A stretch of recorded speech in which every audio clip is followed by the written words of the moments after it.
Baik, selamat sore semuanya. Assalamualaikum warahmatullahi wabarakatuh. Untuk suaranya bisa masuk, jelas terdengar? Jelas, Pak. Terdengar jelas, Pak. Ya, untuk pertama kali bisa mengaktifkan on cam-nya supaya bisa terdokumentasi siapa saja yang sudah eh, masuk dan bergabung di sore hari ini untuk mata kuliah Mekanika Fluida.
Ya, untuk tampilan di layarnya, share screen-nya sudah bisa terlihat. Udah, Pak. Ya, jadi pertemuan minggu ini melanjutkan lagi dari pertemuan minggu sebelumnya, menceritakan mekanika fluida. Di fluid mekanik ini ada hal yang namanya energi, karena energi ini memiliki hal yang penting untuk bisa menggerakkan fluida tersebut. Lalu apa yang dimaksud dengan energi? Energi atau energi, kalau bahasa Inggrisnya, energi adalah kemampuan untuk melakukan usaha. Jadi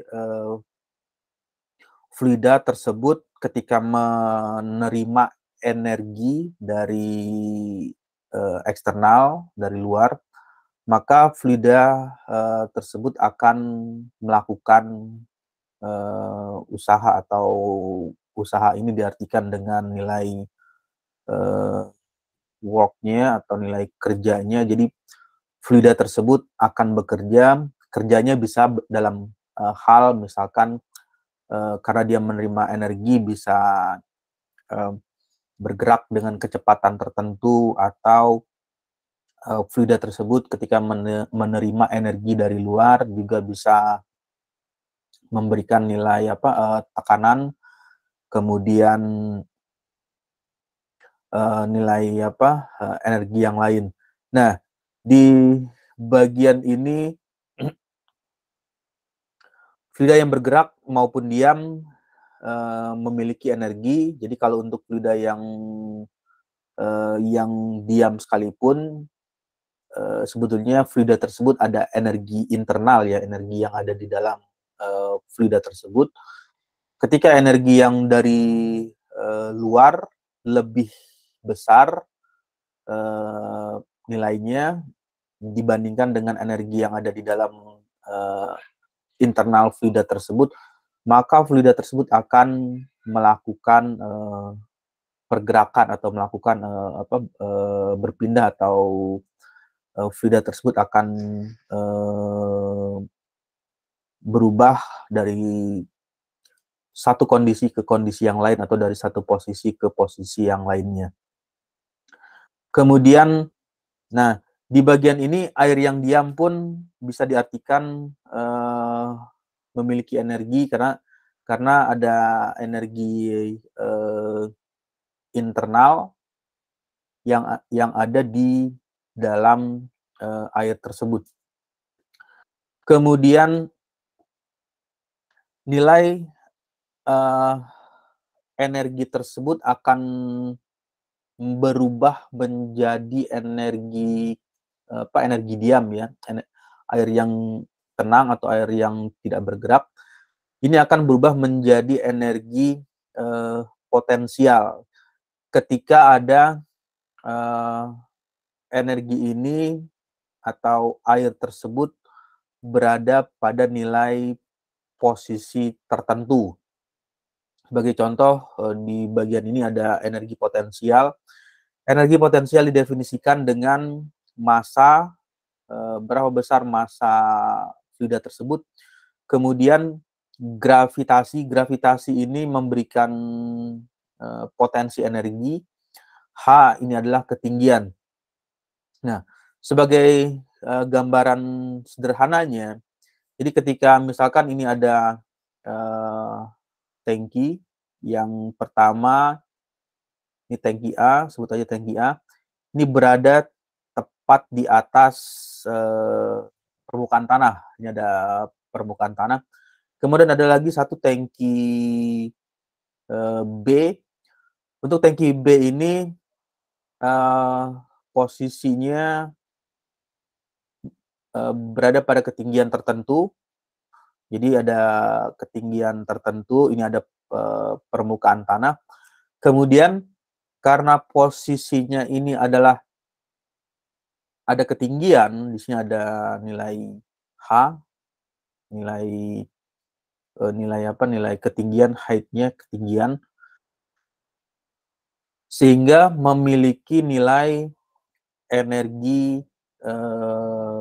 potensial. Jadi kalau yang tadi di bagian ini tingginya adalah nilainya sama dengan 0, jadi artinya tangki tersebut tepat berada di atas permukaan tanah dengan H sama dengan 0, sedangkan misalkan ini ketinggiannya H sama dengan 5, dengan satuan misalkan 5 meter, ini satuannya 0 meter. Nah, lalu apa yang dimiliki oleh air tersebut ketika berada pada ketinggian tersebut? Dia memiliki energi yang namanya energi potensial, karena ketika misalkan tangki tersebut memiliki saluran buang atau saluran pembukaan di bagian salah satu ujungnya, energi yang dikeluarkan atau energi potensial yang diberikan tidak terlalu besar, sedangkan jika ketinggian di bagian ini nilai saluran pembukaannya atau saluran buangnya dibuka, maka energi potensialnya akan lebih besar. Nah, di kasus ini untuk energi potensial itu dipengaruhi oleh adanya faktor H-nya atau faktor ketinggian dari tempat penyimpanan air tersebut. Ya, lalu yang bagian berikutnya untuk persamaan energi ada salah satunya adalah energi potensial. Untuk energi potensial adalah energi yang dimiliki karena posisi atau karena kedudukannya, sama seperti yang tadi, karena adanya posisi ketinggian atau posisi letak dari tangki tersebut. Untuk energi yang tersembunyi, tersimpan di dalam fluida, tetapi jika diberi kesempatan mengalir energi ini dapat dipergunakan. Nah, ini yang atau yang dimanfaatkan dengan memanfaatkan energi potensial. Ya, salah satunya penggunaan dari atau pemanfaatan dari energi potensial itu bisa sebagai energi yang bisa digunakan untuk menggerakkan turbin air. Jadi pada saat air berada pada posisi ketinggian tertentu, kemudian air tersebut dijatuhkan dari ketinggian sehingga bisa memutar turbin. Nah, inilah yang dimanfaatkan energi potensial tersebut.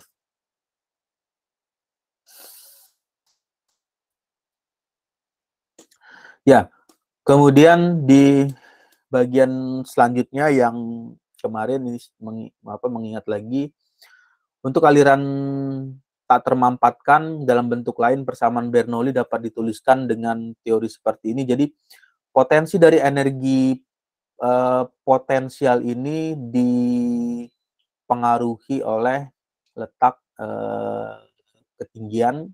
Jadi ketinggiannya itu memberikan arti potensi energi yang dimiliki oleh air tersebut ketika air tersebut akan keluar dari saluran ataupun air tersebut akan naik, ya, artinya nilai H-nya menjadi meningkat, bertambah. Yang awalnya H-nya 5, karena posisinya meningkat berubah menjadi 8. Nah, ini juga memberikan pengaruh terhadap potensi energi yang dimiliki. Kemudian bagaimana persamaan Bernoulli-nya untuk aliran tak termampatkan? Di persamaan tersebut ada nilai tekanan yang dimiliki oleh P1, tekanan yang ada di saluran masuk, kemudian massa jenis fluida yang bekerja, massa jenis fluida yang digunakan, ini akan bervariasi. Jadi kalau misalkan fluida yang ada di dalam saluran tersebut misalnya adalah fluida water, air, kemudian dengan fluida yang lain, misalnya diganti dengan fluida minyak atau fluida oli. Ini akan memberikan nilai-nilai berbeda pada persamaan tersebut.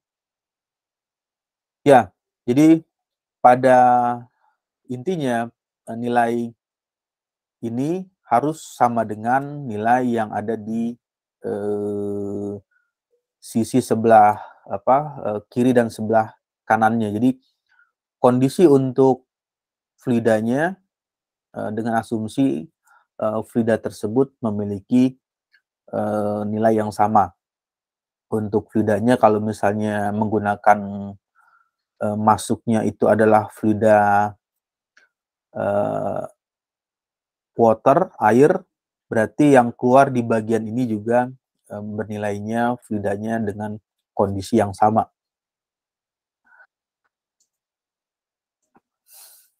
Ya, kemudian di bagian yang lain, energi kinetik didefinisikan sebagai persatuan volume. Jadi kinetik ini terjadi jika ada nilai kecepatan. Jadi ketika fluida tersebut bergerak dari kiri lalu ke kanan atau dari posisi bawah ke atas mengalami pergerakan dengan kecepatan tertentu, itu merupakan energi kinetik dengan satuan setengah rho per V kuadrat. Jadi dalam satuan volume. Jadi fluida tersebut dipindahkan seberapa besar volume fluida yang berpindah secara kinetik. Kemudian untuk energi potensial per satuan volume, potensi energi ini atau energi potensial ini didefinisikan dengan persatuan volume yang dipengaruhi oleh besarnya nilai H. Jadi nilai H ini memberikan pengaruh terhadap nilai potensi energi, karena kalau misalnya gravitasi ya diasumsikan nilai gravitasinya tidak mengalami perubahan. Jadi ketika pada ketinggian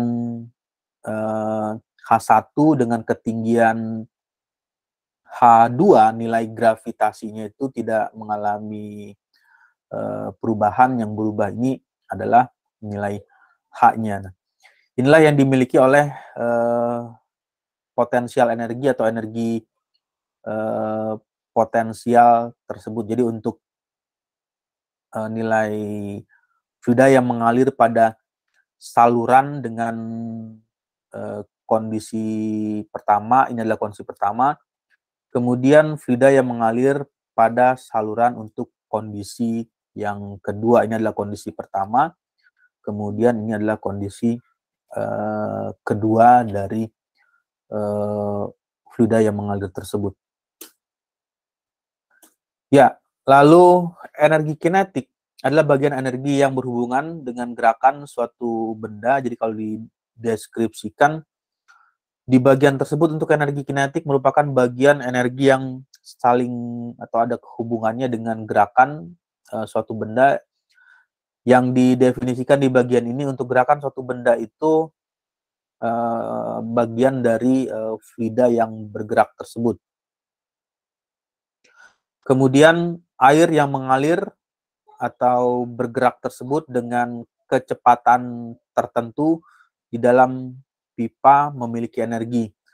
Lalu berapa besar nilai kinetik energi ini dideskripsikan dengan persamaan setengah dikali dengan massa dikali dengan V kuadrat, kecepatan dari fluida tersebut. Ini merupakan bagian dari nilai energi kinetik yang bergerak di dalam saluran tersebut. Ya, lalu untuk persamaan energi, masing-masing dari suku atau maksudnya dari bagian-bagian rumus tersebut,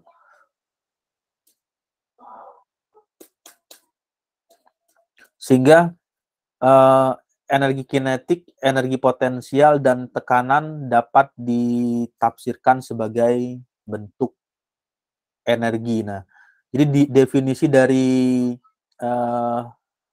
energi pada fluida tersebut atau energi yang ada pada fluida ini adalah pertama ada energi kinetik, kemudian energi potensial, kemudian tekanan, karena energi juga bisa memberikan nilai tekanan atau nilai pressure pada fluida yang bergerak tersebut atau fluida yang mengalir tersebut.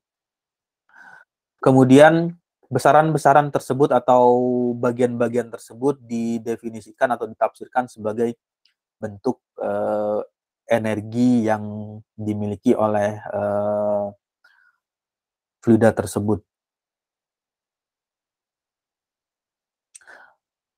Ya, ini arti dari yang tadi, ini adalah yang maksud dengan masing-masing suku itu artinya masing-masing persamaan ya, maksudnya per bagian ini adalah suku pertama, kedua, ketiga sama dengan ini persamaan tersebut. Jadi kalau diartikan ini ada 1, 2,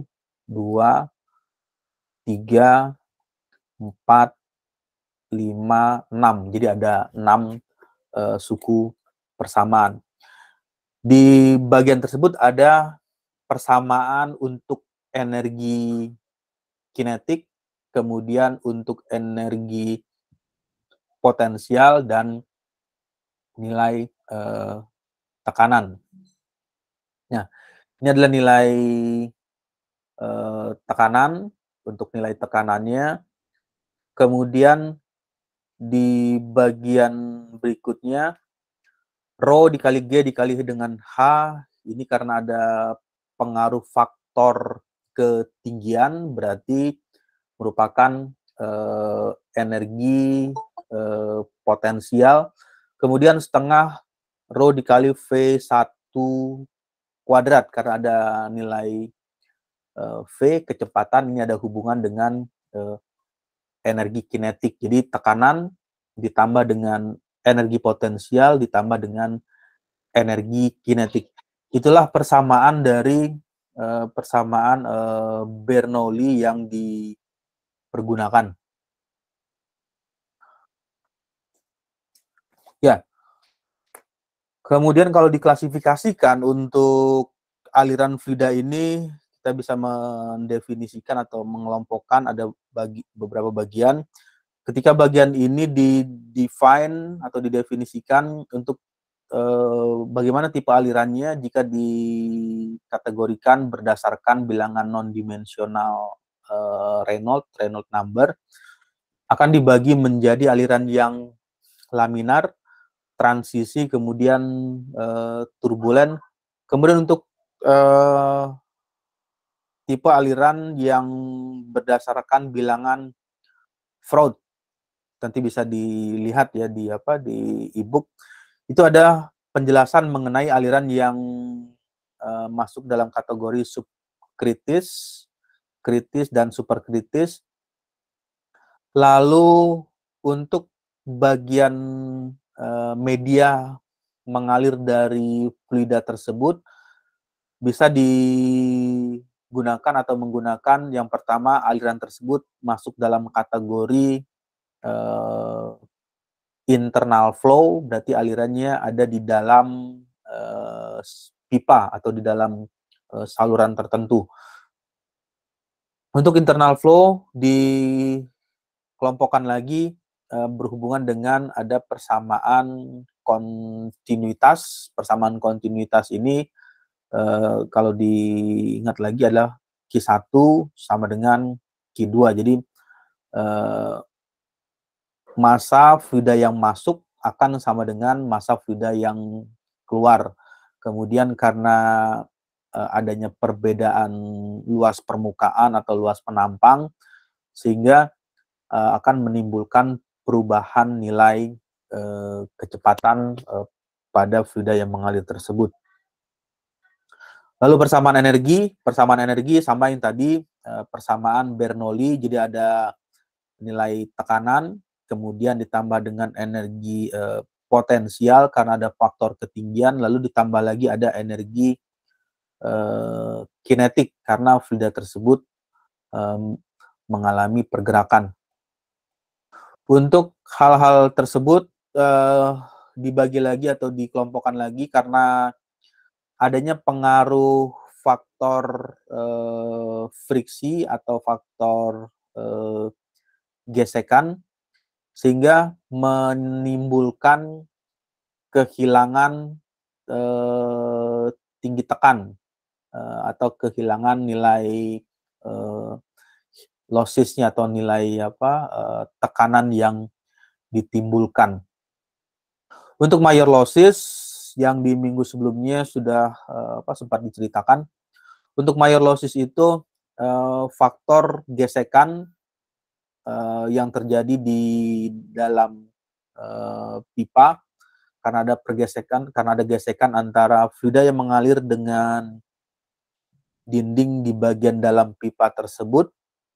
Ini merupakan bagian dari mayor losses. Jadi setiap fluida yang mengalir itu pasti ada gesekan atau pergeseran atau pergesekan ya dengan pipa yang ada di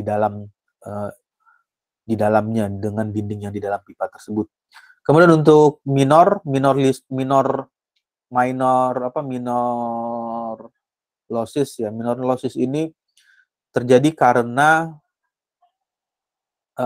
adanya saluran yang melengkung atau saluran yang berbelok dengan belokan misalkan dengan sudut 45 derajat atau 90 derajat, lalu saluran tersebut mengalami perubahan luas penampang, luas permukaan, itu juga menyebabkan minor losses. Lalu di bagian berikutnya, pipe pipa yang biasa disebut dengan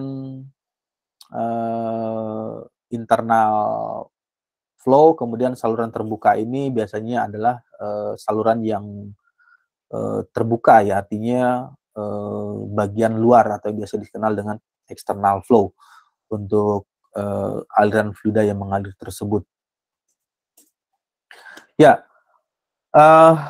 untuk bilangan Reynolds yang selama ini atau sering kali digunakan, didefinisikan juga bisa diartikan Reynolds ini perbandingan antara gaya inersia dengan nilai viskositas atau gaya kekentalan yang dimiliki oleh fluida yang bekerja tersebut. Untuk gaya inersia ini artinya seperti ini, ada massa jenis rho dikali dengan kecepatan dikali dengan L, lalu nilai L tersebut bisa diartikan pengaruh dari luas permukaan, kemudian atau juga bisa diartikan berapa panjang dari saluran yang dilewati atau dimensi yang dilewati oleh fluida tersebut yang menghasilkan gaya inersia. Nah, ini arti dari simbol-simbol tersebut. Untuk nilai V, kecepatan fluida, kemudian L ini bagian dari karakteristik, panjang karakteristik ini bisa juga memberikan arti diameter pipanya. Jadi kalau misalnya fluida tersebut mengalir di dalam atau di saluran pipa, berarti menggunakan simbol D. Kemudian mu, viskositas absolut untuk fluida dinamis, viskositas kinematik, dan nilai kerapatan densitas fluida. Untuk nilai mu, viskositas absolut dan viskositas kinematik ini umumnya secara umum, ya, secara general itu untuk fluida-fluida yang sering digunakan, data-datanya ada bisa diketahui di e-book, ya, e-book Fluid Mechanics, Fundamental of Fluid Mechanics. Ada data-data misalkan untuk fluidanya itu untuk air, kemudian untuk minyak, oli, fluida liquid yang lain, bisa diketahui berapa besar nilai viskositas absolut, kemudian ada viskositas kinematik. Berikutnya untuk aliran dalam pipa, panjang karakteristik adalah diameter pipa jika penampang pipa bulat, atau diameter hidrolik untuk penampang tak bulat, persegi dan persegi panjang. Nah, ini nanti bisa cari nilai-nilai tersebut untuk pipa yang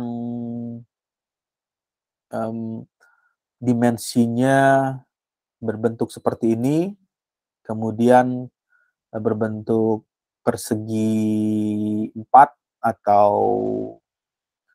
kotak dengan sama sisi, itu adalah diameter hidrolik. Nanti bisa dihitung nilai L tersebut atau nilai yang ini digantikan dengan DH, diameter hidrolik dari saluran yang dilalui oleh fluida yang mengalir tersebut. Ya, lalu bagaimana dengan teori atau teorema transport Reynolds?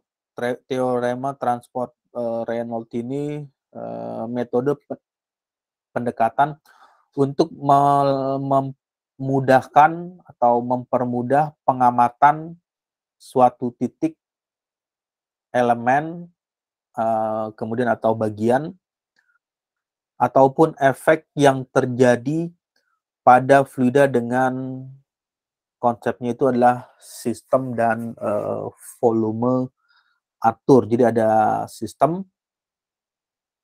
yang akan dipelajari atau sistem yang akan diamati, kemudian volume atur. Sistem kalau diartikan adalah sesuatu yang ditinjau dalam hal gaya-gaya yang bekerja. Gaya-gaya itu bisa ada gaya apa saja yang bekerja. Kemudian di dalam sistem juga bisa juga terjadi perpindahan panas di dalam sistem. Kemudian energi, perubahan bentuk atau apapun dalam kondisi massa yang tetap atau konstan. Nah, ini didefinisikan sebagai sistem. Kemudian untuk volume atur merupakan sesuatu yang ditinjau seperti aliran fluida pada volume tertentu. Nah, kalau di bagian ini dituliskan volume tertentu, volumenya itu bisa pada nilai volume tertentu, misalnya dalam nilai kalau dikuantitatifkan 10 liter atau 1 liter atau 2 liter itu merupakan volume tertentu. Namun dalam hal ini merasa tidak diperhitungkan atau dengan kata lain tidak berpengaruh karena kondisi massa diasumsikan tidak mengalami perubahan. Jadi diasumsikan massa tersebut tidak mengalami perubahan.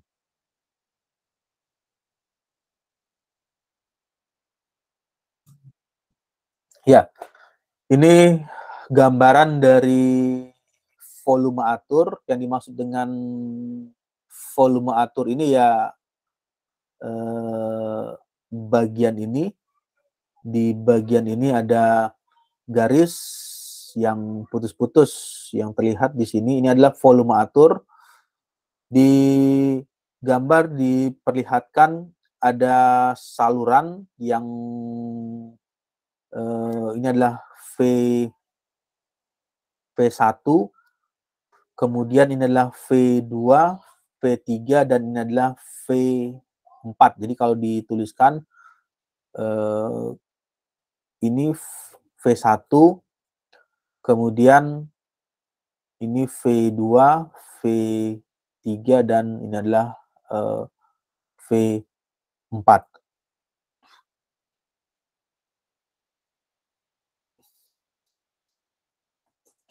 Ya, untuk gambar tersebut memberikan arti garis yang terlihat putus-putus menjelaskan volume atur yang diperhatikan, yang ditinjau.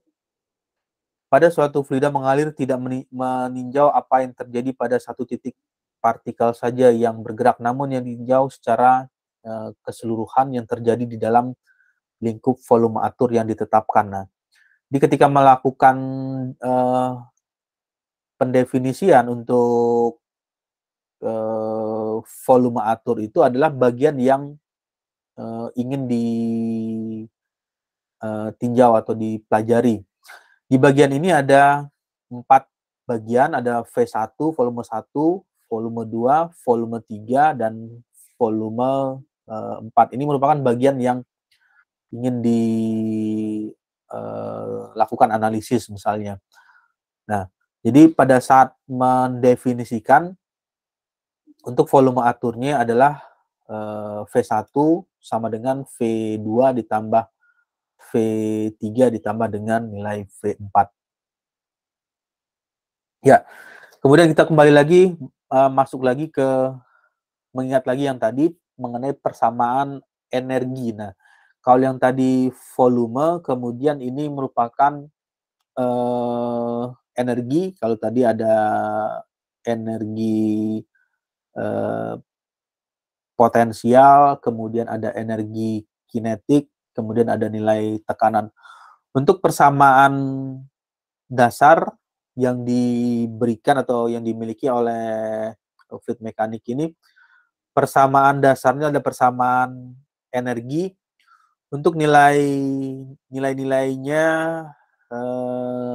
dituliskan dengan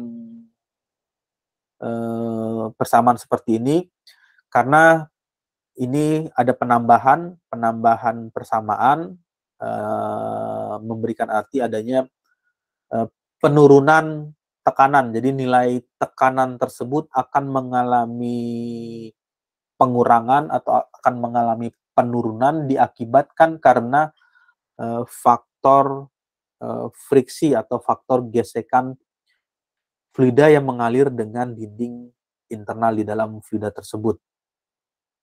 Untuk nilai yang diberikan, ada nilai tekanan, kemudian massa jenis, densitas, kemudian ada faktor kecepatan, nilai gravitasi, dan simbolnya di sini menggunakan simbol Z ya.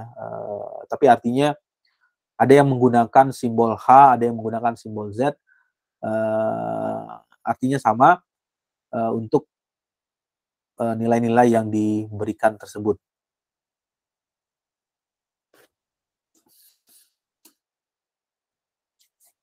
Ya, lalu di bagian berikutnya penurunan ini H total atau penurunan tekanan total heat loss. Untuk penurunan total heat loss ini penurunan tekanan mayor ditambah dengan penurunan tekanan minor. Jadi ini ada merupakan penambahan tekanan mayor. Tekanan mayor atau mayor heat loss major ditimbulkan karena gesekan yang terjadi di dalam dinding pipa tersebut. Lalu untuk tekanan minor losses ini yang banyak kali sering menjadi bagian dari pengurangan tekanan. Yang pertama itu adalah karena adanya faktor sambungan. Jadi sambungan pipa, misalnya pipa ini yang disambung sampai menjadi 5 kali sambungan atau sampai 8 kali sambungan, itu merupakan bagian dari heat loss minor. Lalu ada diffuser ini perubahan luas permukaan juga menyebabkan minor losses. Kemudian untuk nilai F-nya, nanti F ini ya bisa dilihat pada diagram Moody di tabel grafik tersebut untuk faktor berapa besar nilai F. Panjang pipa, diameter sistem internal, dan di bagian terakhir itu adalah koefisien kerugian. Berapa besar nilai koefisien kerugian ini juga didapatkan dari tabel yang dipergunakan untuk sambungan pipa sambungan pipa yang digunakan. Jadi kalau misalnya menggunakan sambungan yang berbentuk melengkung dengan radius tertentu, kemudian salurannya dengan pipa berbentuk pipa T, ini juga memiliki nilai koefisien kerugian. Jadi disesuaikan dengan bagian apa yang dipergunakan. Ya, di bagian yang tadi ada persamaan Bernoulli. Jadi persamaan Bernoulli itu awalnya cuman satu. Ini artinya ini adalah persamaan Bernoulli. Tapi karena ada perubahan posisi ketinggian, kemudian artinya ada perubahan posisi luas permukaan, luas penampang yang berubah dari penampang sempit menjadi penampang yang membesar atau dari penampang besar berubah menjadi penampang sempit, sehingga menyebabkan fluida tersebut mengalami nilai perubahan untuk nilai tekanan, kemudian nilai kecepatan ini juga bisa ditimbulkan. Ya,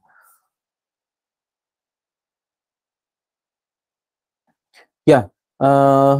Sebelum masuk ke slide berikutnya, ada pertanyaan atau ada yang ingin didiskusikan?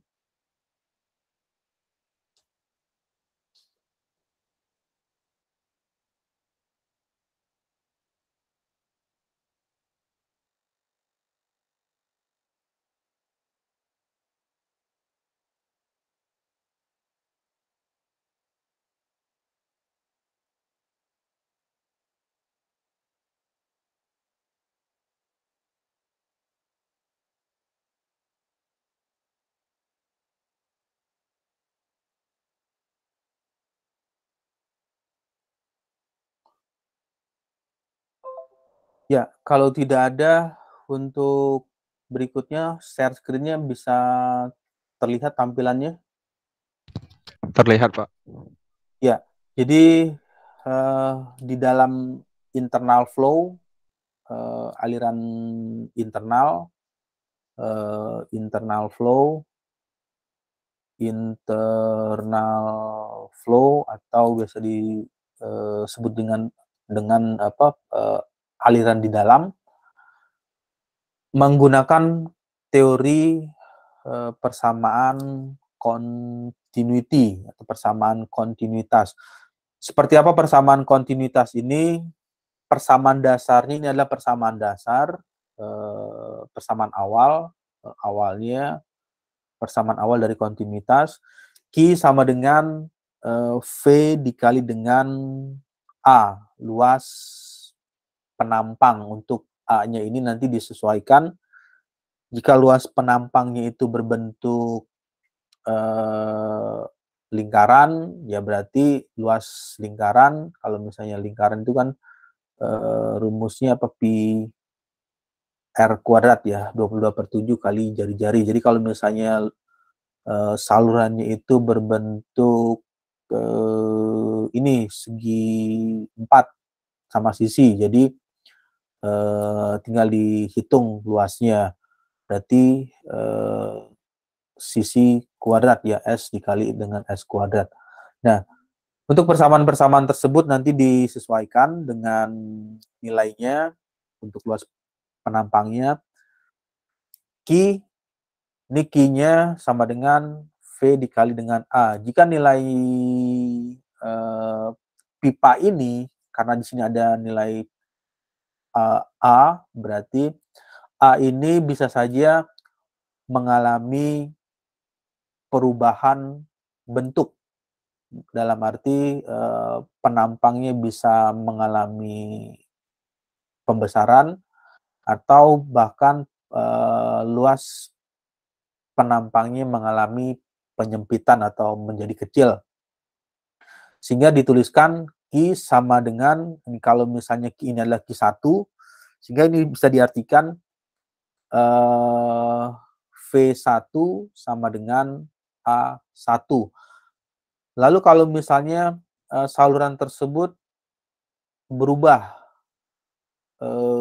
luas permukaannya, sehingga dituliskan Q2 sama dengan V2 ini adalah A2. Lalu misalnya ada lagi penambahan saluran untuk Q3, V2 ini juga A3. Jadi kalau dituliskan Q1 sama dengan nilai Q2 sama dengan nilai Q3.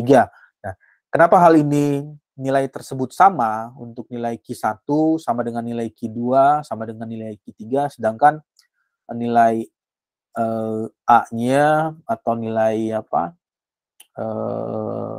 luas permukaannya itu mengalami perubahan, bisa saja besar, bisa saja kecil, bisa mengalami pembesaran atau mengalami penyempitan. Nilai Q1, Q2, dan Q3-nya sama karena kondisi ini kembali lagi ke teori yang sebelumnya adalah hukum konservasi massa. Jadi massa yang masuk itu harus sama dengan massa yang keluar. Jadi kalau dituliskan ini adalah M, M-nya itu tetapi ada M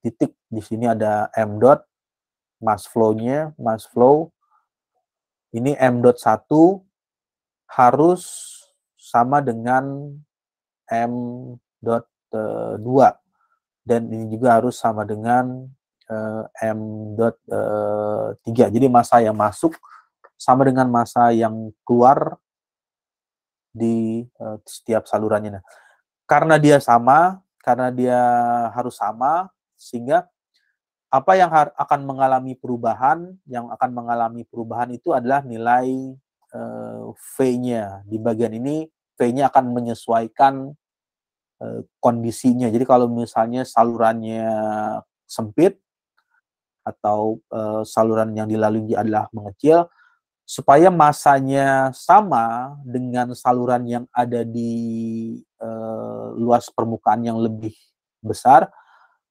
maka yang dilakukan adalah oleh fluida tersebut dengan mempercepat kecepatan. Jadi kecepatannya meningkat untuk saluran yang sempit. Lalu ketika salurannya mengalami pembesaran, luas permukaannya membesar, maka kecepatannya akan mengalami penurunan atau mengalami pengurangan kecepatan. Nah, itu yang menyebabkan kenapa nilai Q1 sama dengan Q2 sama dengan Q3, karena tujuannya adalah untuk mempertahankan mass flow, massa fluida yang mengalir di dalam saluran pipa tersebut. Ya, ini menceritakan yang tadi ya. Ilustrasinya seperti ini, ada nilai Q. Q itu ya tergantung, kalau misalnya ini ditambah lagi sampai 3, 4, 5, 6, 7, 8, sampai 10 saluran pipa, misalnya ini salurannya mengalami penambahan, misalnya bagian ini adalah 3, jadi ini tinggal tambahkan ya nilainya A3, ini adalah P3 dan seterusnya. Jadi kalau dituliskan ini dan titik-titik dan seterusnya. Untuk nilainya Q A1 dikali dengan V1. Kemudian kalau diilustrasikan di bagian tersebut, ini ada pipa utama. Pipa utama ini kita sebut aja dengan Q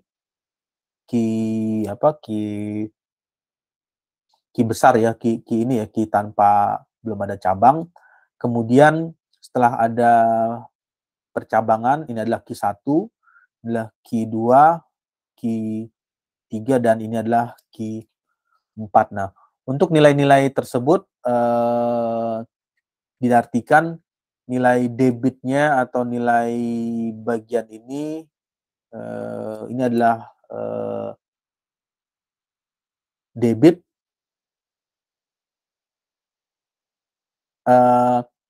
M meter pangkat 3, atau nilai Q tersebut dengan satuan debit. Kalau Q itu merupakan satuan menghasilkan debit aliran, meter kubik per detik. Jadi berapa liter atau berapa meter kubik dalam waktu 1 detik fluida air tersebut dialirkan.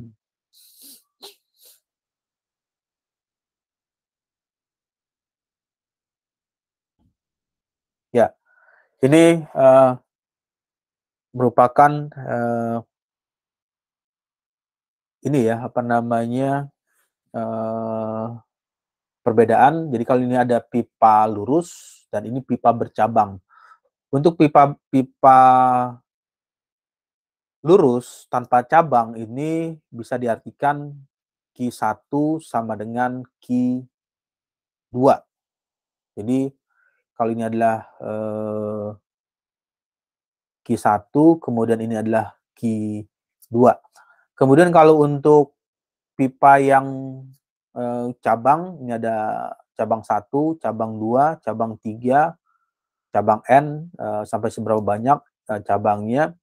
Nilai Q-nya dituliskan bukan Q1 sama dengan Q2, tetapi dalam bentuk penjumlahan. Jadi kalau ini adalah Q total, maka Q1 ini ditambah dengan Q2, ditambah dengan Q3, Q4, dan seterusnya sampai Qn.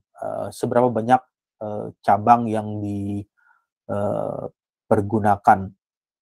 Nah, inilah gambaran misalnya kalau melakukan perhitungan perbedaan. Jadi kalau untuk pipa lurus atau pipa yang satu jalan,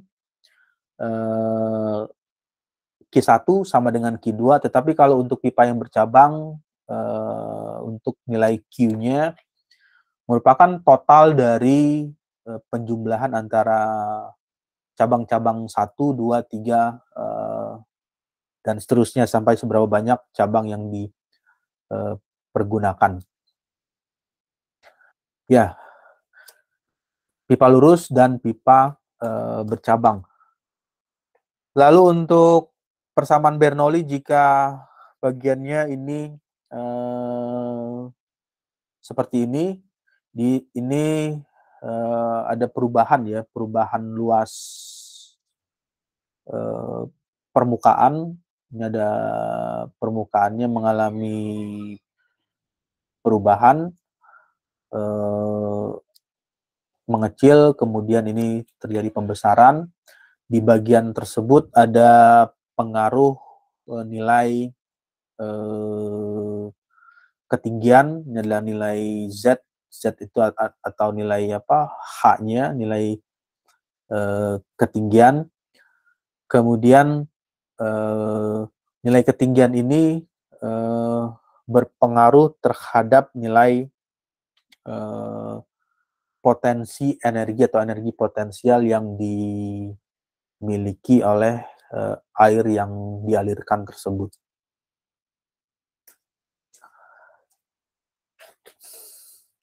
Ya, lalu di bagian berikutnya, untuk persamaan teori Bernoulli ini, ketika ini diterapkan di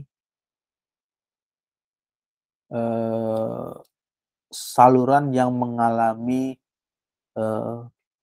perubahan sisi masuk dan sisi keluarnya, ini masuknya dari bagian ini, kemudian keluar dari sini mengalami contraction, mengalami penyempitan, dan di bagian akhirnya keluar di saluran keluar.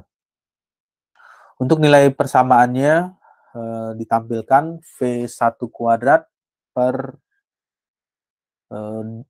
nilai gravitasi. Kemudian nilai-nilai ini juga memberikan pengaruh ya, karena nilai gravitasi ini atau nilai G ini memberikan arti karena fluida yang dipergunakan ialah fluida liquid, fluida cair, karena fluida cair ini massa jenisnya dipengaruhi oleh gaya gravitasi. Ya, lalu bagaimana persamaan Bernoulli tersebut atau teori klasik dari Bernoulli ini untuk kecepatan. Jadi ada kecepatan angin yang bertiup di depan. Pengendara sepeda dengan kondisinya kalau misalnya dia belum berjalan atau belum bergerak, V0, berapakah perbedaan tekanan pada titik 1 dan titik 2. Nah, ini juga bisa dicari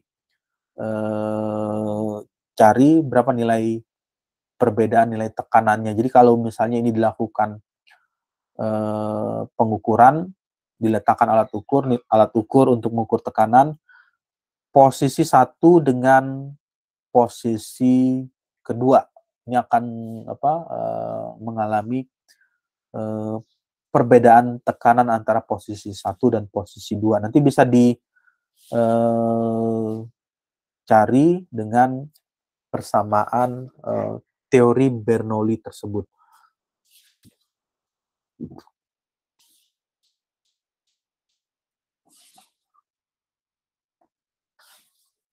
Ya, oke, sampai sini ada pertanyaan atau ada yang ingin didiskusikan atau yang ingin ditanyakan?